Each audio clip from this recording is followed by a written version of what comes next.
Ouça a partir de agora o programa Acorda Bênção, com o pastor Amaro Correia. Ouça agora a voz do divino. Louvado seja o nome do Senhor Jesus. Lucas capítulo 2, abra sua Bíblia. Vamos dar sequência à leitura deste capítulo e depois vamos estar fazendo a abordagem do versículo 25 ao versículo 52. Lucas capítulo 2, versículo 25 ao 52.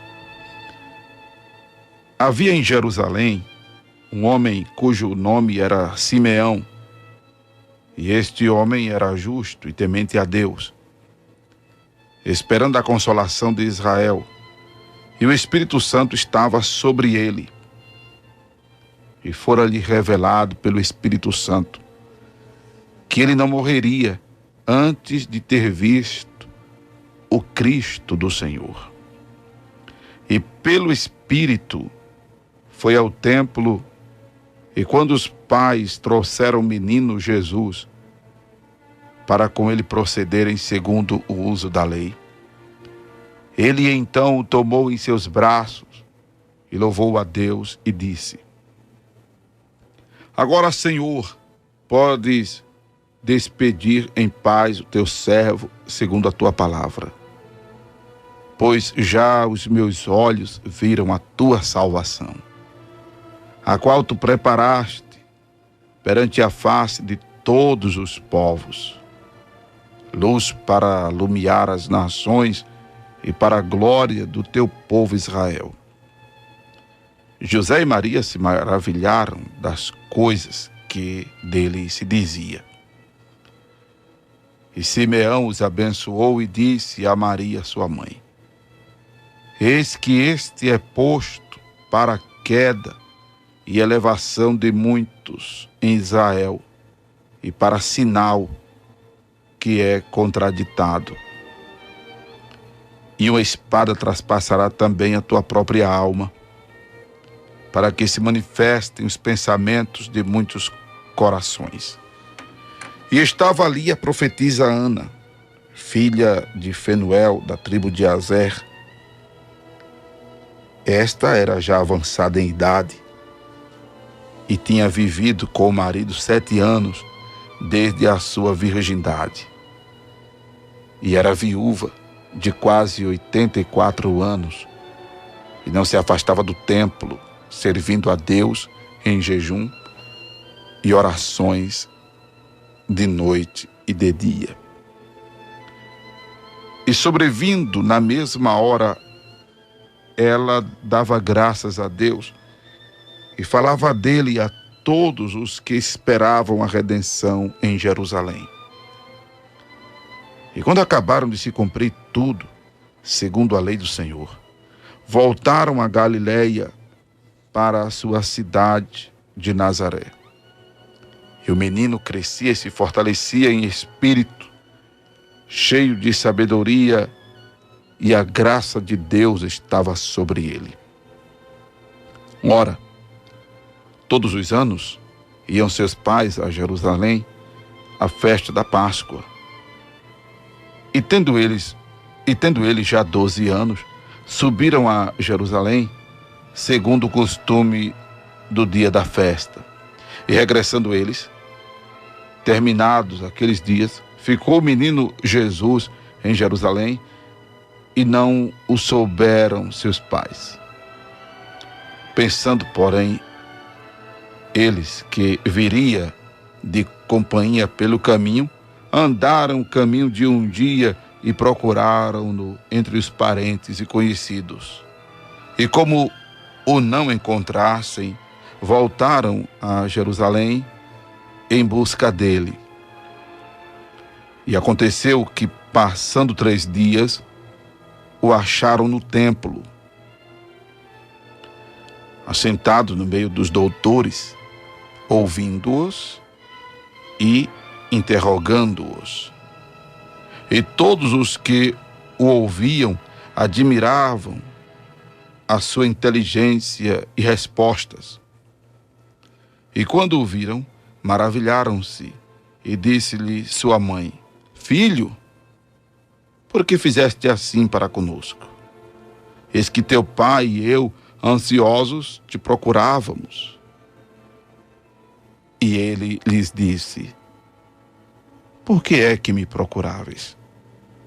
Não sabeis que me convém tratar dos negócios de meu pai? E eles não compreenderam as palavras que lhes dizia. E sucedeu com eles, e desceu com eles, e foi para Nazaré, e era-lhes sujeito. E sua mãe guardava no coração todas essas coisas. E crescia Jesus em sabedoria e em estatura e em graça para com Deus e os homens. Louvado seja o nome do Senhor Jesus. Louvado seja Deus.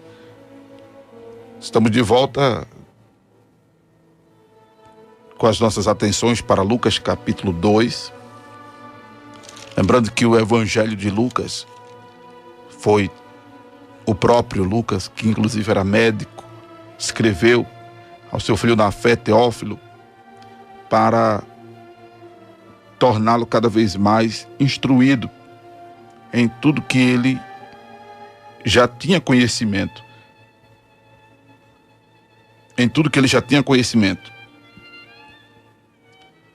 Deixá-lo mais assim, certo, mais convicto do que ele já tinha conhecimento. E aí eu volto a dizer que as ministrações do Acorda Bênção têm exatamente esse propósito de instruir os irmãos naquilo que os irmãos, graças a Deus, já têm conhecimento, para que fiquem mais certos ainda. E em algumas situações, permitam-me a colocação, reeducar bíblica, teológica e doutrinariamente os amados, claro que se assim permitirem que aconteça em suas vidas, né? Louvado seja Deus. O que queremos pontuar aqui desse texto maravilhoso, mais uma vez, é mais do que a divindade de Jesus, porque divino é o que vem de Deus. Queremos pontuar aqui mais do que o fato de Jesus ser celestial. Celestial é que veio do céu. Queremos pontuar aqui a deidade de Jesus, que transcende, que vai além do ser celeste, que vai além do ser divino. Quando eu falo da deidade de Jesus, eu estou atestando o fato de que ele é Deus. Que ele é Deus. O que para algumas pessoas é inconcebível ser Jesus Deus, por acharem que o trono ficou vazio. O trono nunca ficou vazio, o trono no céu. Até porque Deus, além de ser onipotente, ele pode tudo, ele é onipresente, ele pode estar em diversos lugares, de maneiras, de formas e atuando diferentemente. É importante voltar a lembrar da expressão lá em Hebreus, capítulo 10, quando Jesus diz que corpo ele foi preparado, que um corpo lhe foi preparado.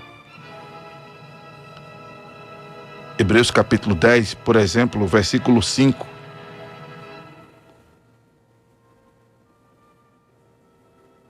E o versículo 7, eis que aqui venho. No princípio do livro está escrito de mim, para fazer, ó Deus, a tua vontade. Louvado seja o nome do Senhor Jesus. E volto a dizer, o nome Jesus foi dado ao corpo, não é?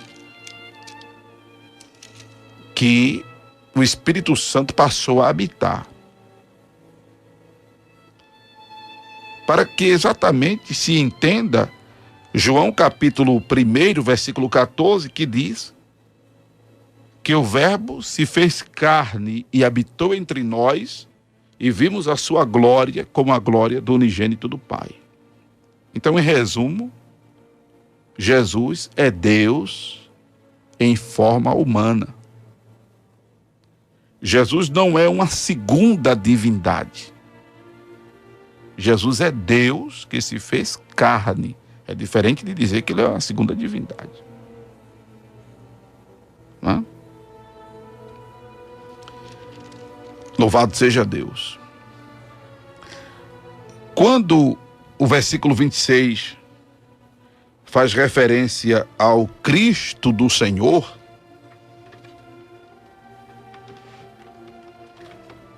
a palavra Cristo significa ungido.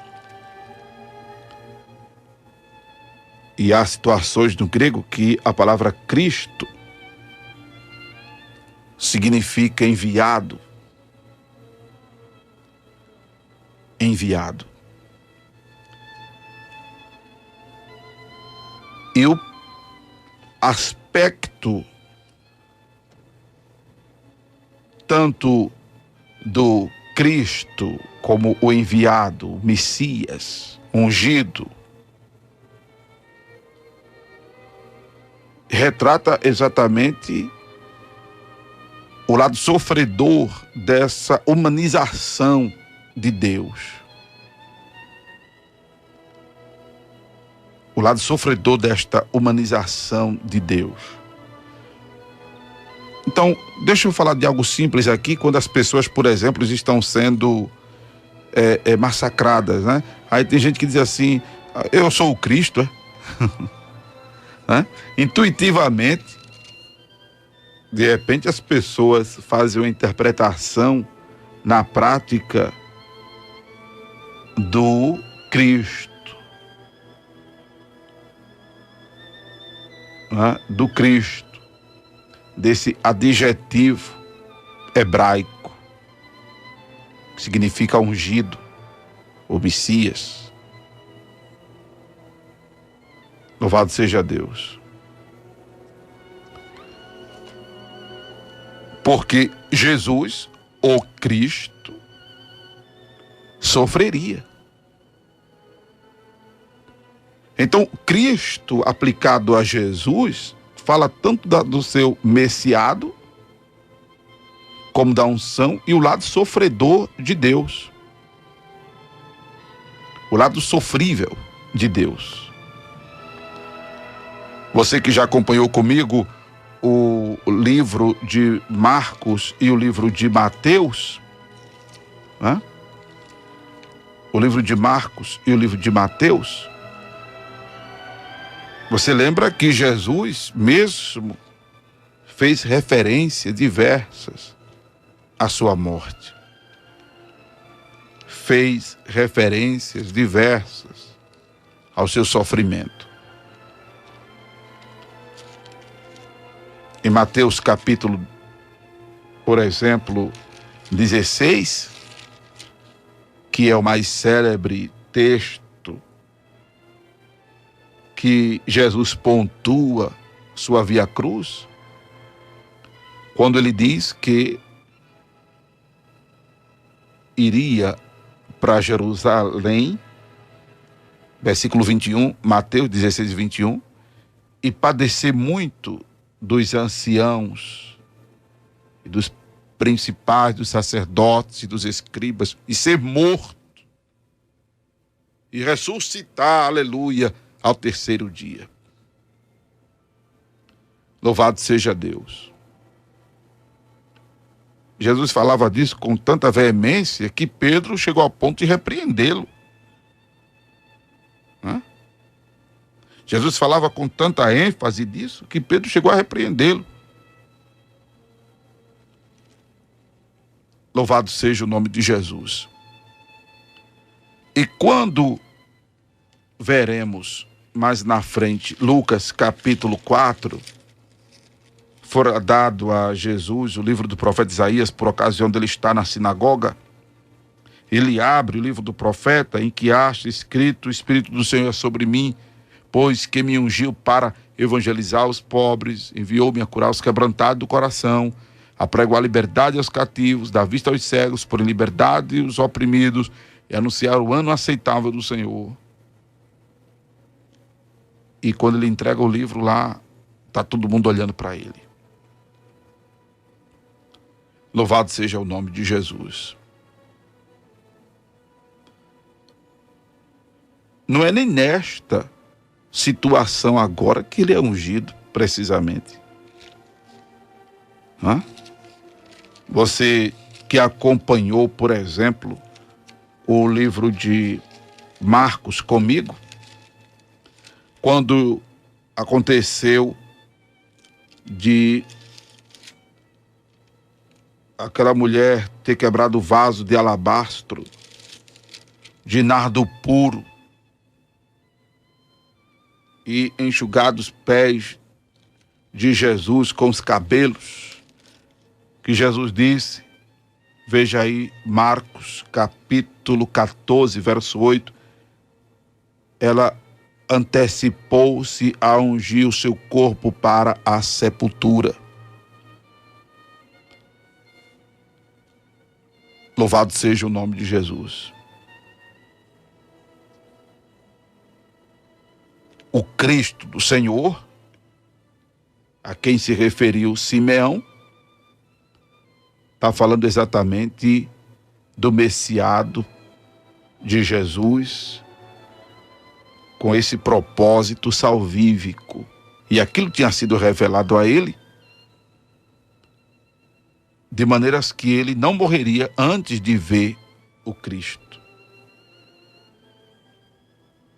E aí quando Maria e José levam Jesus para ser circuncidado, sim, eu quero pontuar isso aqui, porque Jesus precisava ser circuncidado?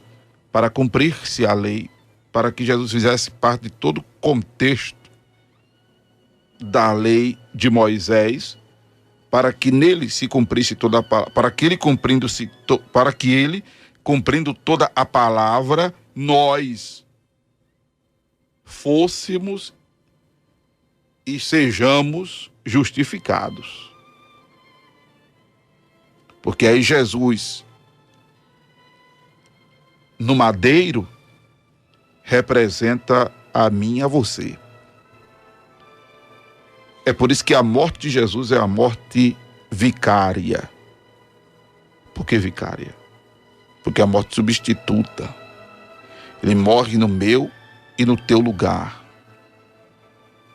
Ele leva sobre si nossas enfermidades, nossas transgressões, nossas dores, como diz o profeta Isaías. E nós passamos a ser justificados por ele. A gente vai aprender muito disso quando lermos as epístolas de Paulo aos Gálatas, aos Éfesos ou aos Efésios. A gente vai aprender muito disso. Que somos justificados por Jesus, porque ele cumpriu sim toda a lei. Jesus foi o único que cumpriu toda a lei. E aí ele ter sido batizado nas águas, ele ter sido circuncidado. A prova é tanta, volto a dizer, que a circuncisão do Velho Testamento não tem nada a ver com o batismo do Novo, por isso que não é certo batizar a criança. A circuncisão, a criança sofria a circuncisão ao 8º dia de nascida. Versículo 21. E quando os outros dias, os 8 dias foram cumpridos para circuncidar o menino, foi-lhe dado o nome de Jesus. Então a circuncisão era algo que se processava com 8 dias de nascida a criança. o que o calvinismo faz de equiparar a circuncisão ao batismo é uma torção hermenêutica, é uma falsa e uma incoerente interpretação para querer justificar o batismo infantil. Não tem respaldo bíblico. Não é certo batizar crianças. Há uma tradição, mas tradição é tradição, não é veracidade bíblica. Não é? Aí Jesus é circuncidado ao 8º dia, e mais na frente a gente vê ele, Jesus, sendo batizado por João. E Jesus é bem claro quando João diz assim: eu que careci a ti, tu vens a mim. Aí Jesus, louvado seja Deus, lhe diz: deixa para que se cumpra a palavra. Louvado seja o nome do Senhor Jesus Cristo. Então, estamos tratando de Deus vindo salvar e resgatar o homem. Ainda no versículo 30, Simeão, ele diz: os meus olhos viram a tua salvação. Não havia muita percepção dos pais humanos de Jesus, né? Vamos chamá-los, que não desqualifica Maria em nada, mas os pais adotivos.